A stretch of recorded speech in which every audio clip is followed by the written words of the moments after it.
जब श्री राम अयोध्या में राज्य करने लगे, तब एक दिन समस्त ऋषि मुनि श्री रघुनाथ जी का अभिनंदन करने के लिए अयोध्यापुरी में आए। श्री रामचंद्र जी ने उन सबका यथोचित सत्कार किया। वार्तालाप करते हुए अगस्त्य मुनि कहने लगे, युद्ध में आपने जो रावण का संहार किया वह कोई बड़ी बात नहीं है, परंतु द्वंद्व युद्ध में लक्ष्मण के द्वारा इंद्रजीत मेघनाद का वध सबसे अधिक आश्चर्य की बात है।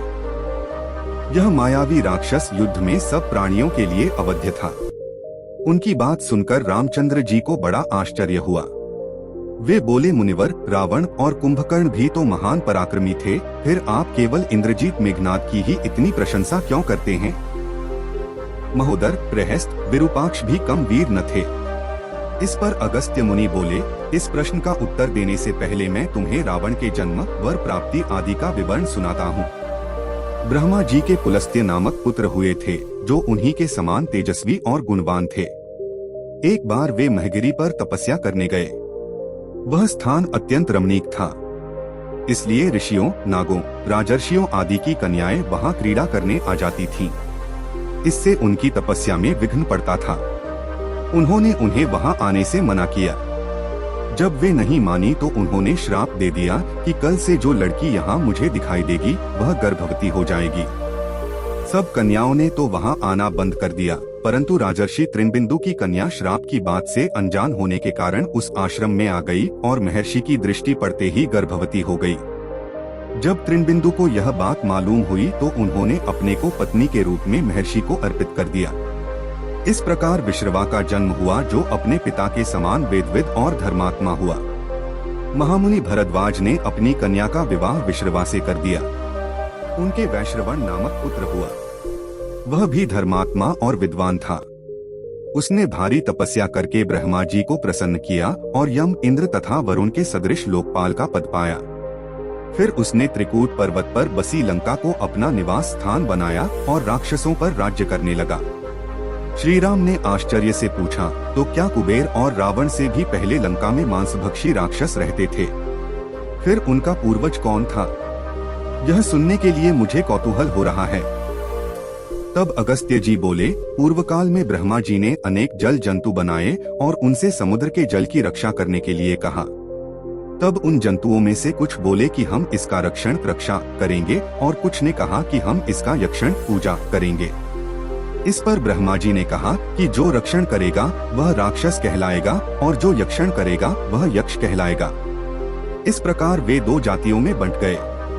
राक्षसों में हेति और प्रहेति दो भाई थे। प्रहेति तपस्या करने चला गया, परंतु हेति ने भया से विवाह किया, जिससे उसके विद्युत्केश नामक पुत्र उत्पन्न हुआ। विद्युत्केश के सुकेश नामक पराक्रमी पुत्र हुआ। सुकेश के माल्यवान, सुमाली और माली नामक 3 पुत्र हुए। तीनों ने ब्रह्मा जी की तपस्या करके यह वरदान प्राप्त कर लिया कि हम लोगों का प्रेम अटूट हो और हमें कोई पराजित न कर सके। वर पाकर वे निर्भय हो गए और सुरों असुरों को सताने लगे। उन्होंने विश्वकर्मा से एक अत्यंत सुंदर नगर बनाने के लिए कहा। इस पर विश्वकर्मा ने उन्हें लंकापुरी का पता बताकर भेज दिया। वहाँ वे बड़े आनंद के साथ रहने लगे। माल्यवान के वज्रमुष्टि, विरूपाक्ष, दुर्मुख, सुप्तघ्न, यज्ञको, मत्त और उन्मत्त नामक 7 पुत्र हुए। सुमाली के प्रहस्त्र, अकंपन, विकट, कालिकामुख, धूम्राक्ष, दंड, सुपार्श्व, सहनादि, प्रधस एवं भारकर्ण नाम के 10 पुत्र हुए। माली के अनल, अनिल, हर और संपाति नामक 4 पुत्र हुए।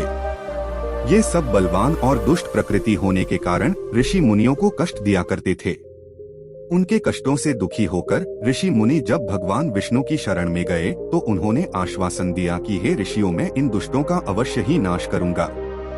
जब राक्षसों को विष्णु के इस आश्वासन की सूचना मिली तो वे सब मंत्रणा करके संगठित हो माली के सेनापतित्व में इंद्रलोक पर आक्रमण करने के लिए चल पड़े।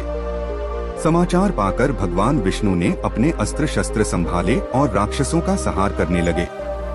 सेनापति माली सहित बहुत से राक्षस मारे गए और शेष लंका की ओर भाग गए। जब भागते हुए राक्षसों का भी नारायण संहार करने लगे तो माल्यवान क्रुद्ध होकर युद्ध भूमि में लौट पड़ा। भगवान विष्णु के हाथों अंत में वह भी काल का ग्रास बना। शेष बचे हुए राक्षस सुमाली के नेतृत्व में लंका को त्याग कर पाताल में जा बसे और लंका पर कुबेर का राज्य स्थापित हुआ। अब मैं तुम्हें रावण के जन्म की कथा सुनाता हूँ। राक्षसों के विनाश से दुखी होकर सुमाली ने अपनी पुत्री कैकसी से कहा कि पुत्री, राक्षस वंश के कल्याण के लिए मैं चाहता हूँ कि तुम परम पराक्रमी महर्षि विश्रवा के पास जाकर उनसे पुत्र प्राप्त करो। वही पुत्र हम राक्षसों की देवताओं से रक्षा कर सकता है। अगस्त्य मुनि ने कहना जारी रखा। पिता की आज्ञा पाकर कैकसी विश्रवा के पास गई। उस समय भयंकर आंधी चल रही थी। आकाश में मेघ गरज रहे थे।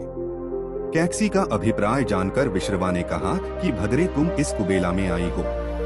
मैं तुम्हारी इच्छा तो पूरी कर दूंगा, परंतु इससे तुम्हारी संतान दुष्ट स्वभाव वाली और क्रूरकर्मा होगी। मुनि की बात सुनकर कैकसी उनके चरणों में गिर पड़ी और बोली कि भगवान, आप ब्रह्मवादी महात्मा हैं। आपसे मैं ऐसी दुराचारी संतान पाने की आशा नहीं करती। अतः आप मुझ पर कृपा करें। कैकसी के वचन सुनकर मुनि विश्रवा ने कहा कि अच्छा, तो तुम्हारा सबसे छोटा पुत्र सदाचारी और धर्मात्मा होगा। इस प्रकार कैकसी के 10 मुख वाले पुत्र का जन्म हुआ, जिसका नाम दशग्रीव रखा गया। उसके पश्चात कुंभकर्ण, शूर्पणखा और विभीषण के जन्म हुए। दशग्रीव और कुंभकर्ण अत्यंत दुष्ट थे, किंतु विभीषण धर्मात्मा प्रकृति का था। अपने भाई वैश्रवण से भी अधिक पराक्रमी और शक्तिशाली बनने के लिए दशग्रीव ने अपने भाइयों सहित ब्रह्मा जी की तपस्या की। ब्रह्मा के प्रसन्न होने पर दशग्रीव ने मांगा कि मैं गरुड़, नाग, यक्ष, दैत्य, दानव, राक्षस तथा देवताओं के लिए अवध्य हो जाऊं। ब्रह्मा जी ने तथास्तु कहकर उसकी इच्छा पूरी कर दी। विभीषण ने धर्म में अविचल मति का और कुंभकर्ण ने वर्षों तक सोते रहने का वरदान पाया। फिर दशग्रीव ने लंका के राजा कुबेर को विवश किया कि वह लंका छोड़कर अपना राज्य उसे सौंप दे। अपने पिता विश्रवा के समझाने पर कुबेर ने लंका का परित्याग कर दिया और रावण अपनी सेना, भाइयों तथा सेवकों के साथ लंका में रहने लगा।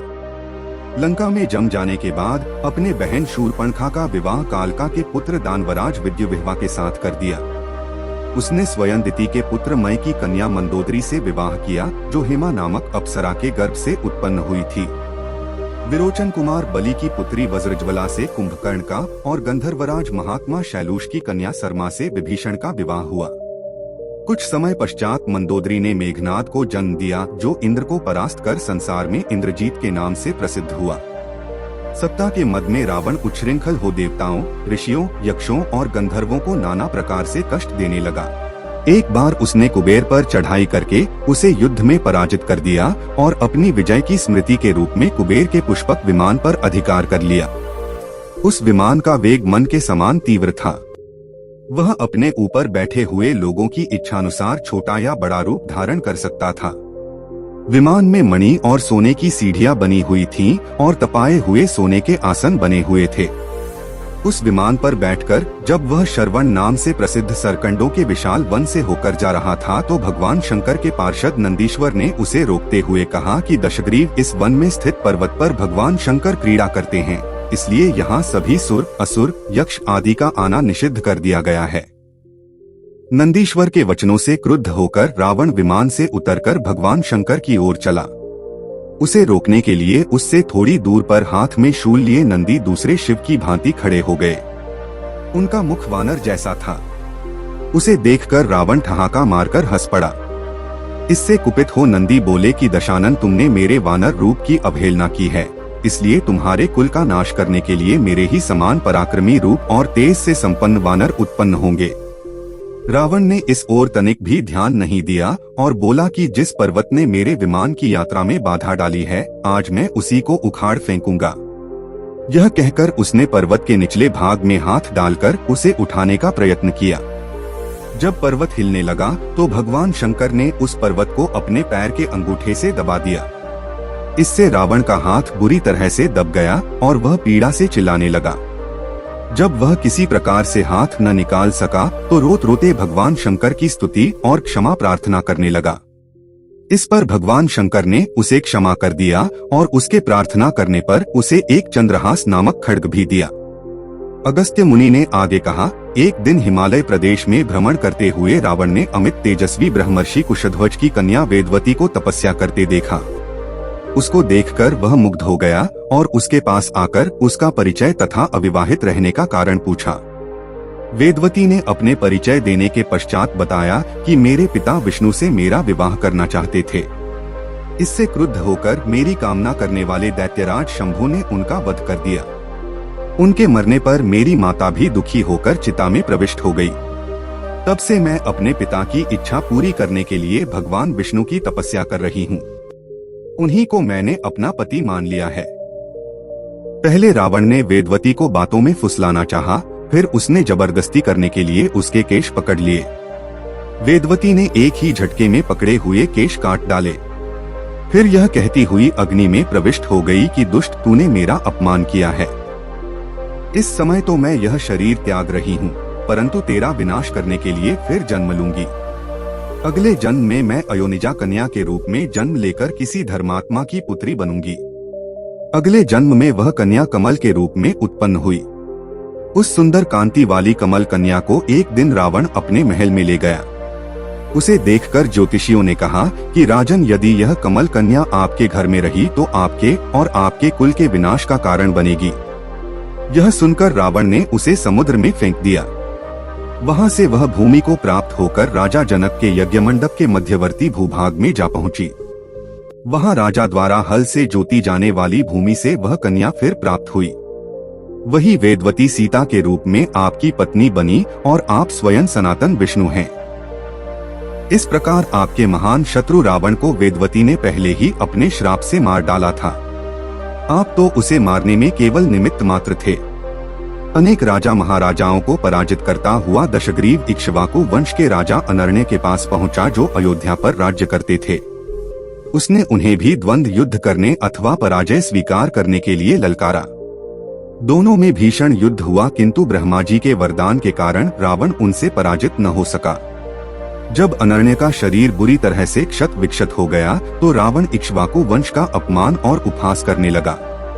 इससे कुपित होकर अनर्ण्य ने उसे श्राप दिया कि तूने अपने व्यंग्यपूर्ण शब्दों से इक्ष्वाकु वंश का अपमान किया है, इसलिए महात्मा इक्ष्वाकु के इसी वंश में दशरथ नंदन राम का जन्म होगा, जो तेरा वध करेंगे।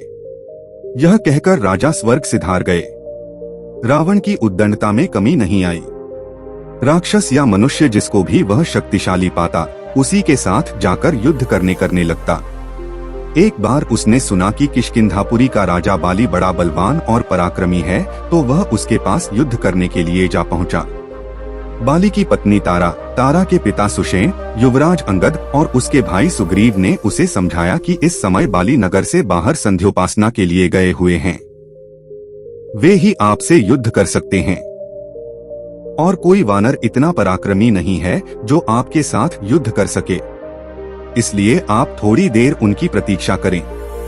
फिर सुग्रीव ने कहा कि राक्षसराज सामने जो शंख जैसे हड्डियों के ढेर लगे हैं, वे बाली के साथ युद्ध की इच्छा से आए आप जैसे वीरों के ही हैं। बाली ने इन सब का अंत किया है।